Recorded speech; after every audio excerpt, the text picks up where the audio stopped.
YCP నేతలంతా కూడా బైఠాయించి నిరసన తెలియజేసేందుకైతే కూడా సిద్ధమవుతున్నారు. మనం విజువల్స్ లో చూస్తాం. వైసీపీ నేతలు కావచ్చు, లేదంటే విద్యార్థి విభాగం నాయకులంతా కూడా ఇక్కడ బైఠాయిస్తున్నారు.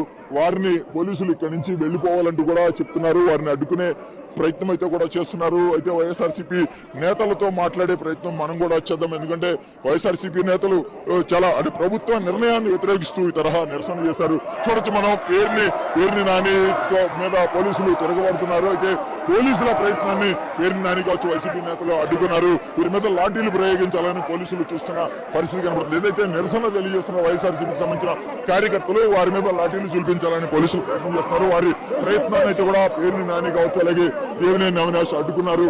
ఈ క్రమంలో వైఎస్ఆర్సీపీ నేతలను పోలీసులు తోసేస్తున్న విజువల్స్ కూడా మనం చూస్తున్నాము. పోలీసుల వైఖరిని తీవ్రంగా వైసీపీ నేతలు తప్పుపడుతున్నారు. తాము నిరసన తెలియజేస్తున్న సమయంలో ఈ తరహాలో మీరు ఇంత దౌర్జన్యంగా వ్యవహరించకూడదని వారితో మాట్లాడుతున్న పరిస్థితి కనబడుతుంది. అయితే ఈ వైసీపీ నిరసనను ఎలాగైనా అడ్డుకోవాలని పూర్తిగా ప్రభుత్వం పోలీసులను వినియోగించి ఈ తరహాలో వారి నిరసనను తొక్కిపెట్టాలని చూస్తుంది. మనతో పాటు వైసీపీ నేతలు ఉన్నారు. వారితో కూడా మాట్లాడించే ప్రయత్నం అయితే కూడా చేద్దాము. మనతో పాటు జగన్మోహన్ రెడ్డి ఉన్నారు, మాజీ ఎమ్మెల్యే. కొంచెం ఈ సందర్భంలో ఇలాంటి హింసాయుతంగా చేయడం ఎంతవరకు సమంజసం? అంటే మనతో పాటు పోలీసులు శాంతియుత నిరసనకి వెళ్తుంటే ఇంత దుర్మార్గంగా వ్యవహరించారు. ఎప్పుడైనా చూసారు ఎలాంటి పరిస్థితి? అన్నిటికంటే దుర్మార్గం ఏంటంటే ప్రజా వైద్యం సర్వనాశనం చేసి అమ్ముకుంటానికి ప్రయత్నం చేయడం పెద్ద తప్పు. దాంతోపాటు ఎడ్యుకేషన్ సంబంధించి ఈ ప్రభుత్వం బాధ్యత తీసుకోవాలి. వైద్యము ఎడ్యుకేషన్ రెండు ప్రభుత్వం బాధ్యత తీసుకునేది పోయి అతని అనునాయులకి ఆర్థికంగా బాగుపడటం కోసం కట్టబెట్టడం అనేది పెద్ద దుర్మార్గమైన. 2,25,000 కోట్ల రూపాయలు ఇప్పుడు ఈ రాష్ట్రాన్ని, ఈ రాష్ట్ర ప్రజల్ని తాకట్టు పెట్టి ఈ ప్రజలందరి తలల మీద అప్పు తెచ్చినటువంటి పరిస్థితి. ఈ అప్పు అంతా ఎక్కడికి వెళ్ళింది? ఆఫ్టర్ ఆల్ నీ 2,25,000 కోట్లలో ఈ సంవత్సరం 5 మాసాల్లో 2,25,000 కోట్లు అప్పు తెచ్చావు మమ్మల్ని అందరినీ తాకట్టు పెట్టి. దాంట్లో 5-6 వేల కోట్లు దీంట్లో బిల్లు ఇవ్వటానికి లేదా?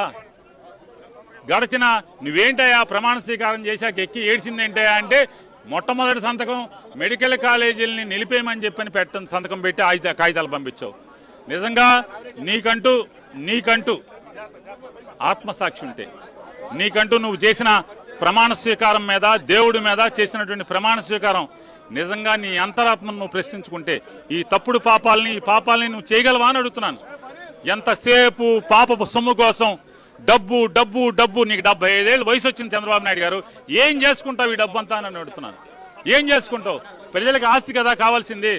అధికారం లేనప్పుడేమో దీంట్లో 30-40 సీట్లు ప్రైవేట్కి, కొన్ని సీట్లు 12 లక్షలకి, కొన్ని సీట్లు 20 లక్షలకి ఇస్తే అది ఎందుకోసం?